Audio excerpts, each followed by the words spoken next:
ML Sports Take brought to you by Stanley Law Offices and Welch and Company Jewelers. A tremendous win for St. Bonaventure on the road tonight at VCU, one of the best teams in the A-10, one of the hottest teams in college basketball, one of the best defensive teams in college basketball.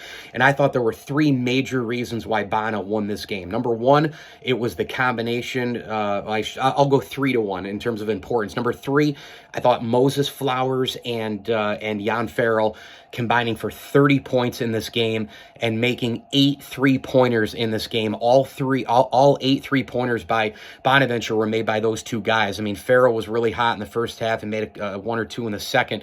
And Flowers, he started the game. I don't know, did somebody suggest that earlier in the week? Somebody. And then number two was the effort. I mean, the effort, just the pure and utter heart and effort, right? I mean, my God. And then I thought the three-point defense was a huge factor in this game. I'll put that at number one, believe it or not. Well, no, let's flip it. Let's say number two would be the three-point defense. They limited VCU 2 for 16. But I will put heart and effort at number one. I mean, my God, this team was just after it tonight. They got beat on the boards by 5, and there were a couple of different spots. You kind of worried Bonaventure.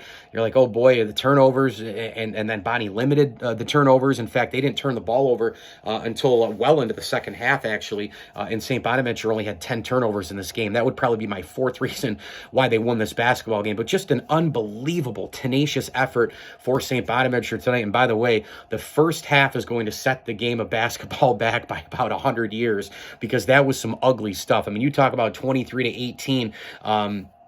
At the half, the VCU had the lead, and it was just an ugly situation in the first half. Shots were not dropping for either club.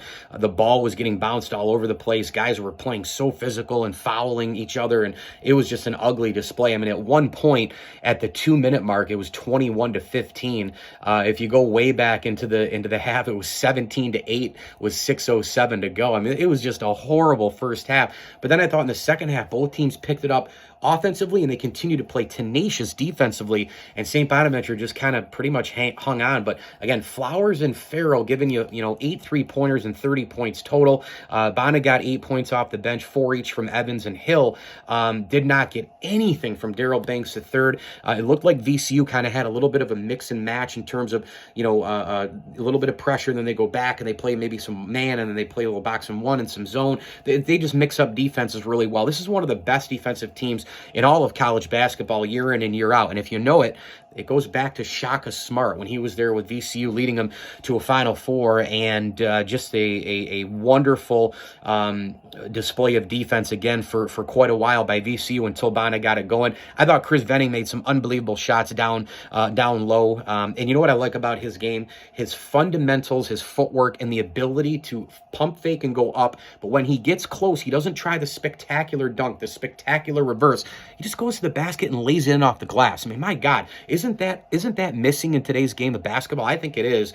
Venning is fundamentally sound. He had 13 points in this game. Just a huge game. He had 2 massive steals as well. He had a block in this game.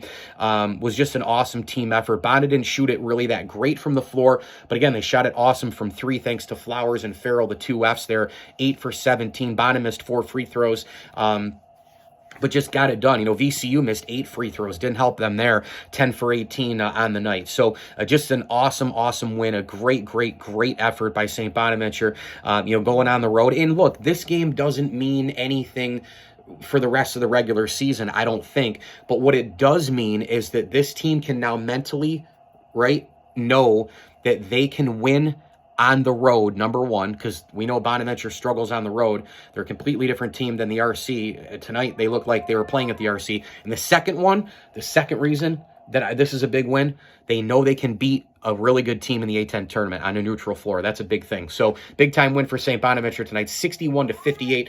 ML Sports Take is my kids yelling for me, brought to you by Rosie's Corner and Bowers & Company CPAs. Please like this video and subscribe to my channel. And as I always tell you, enjoy the games.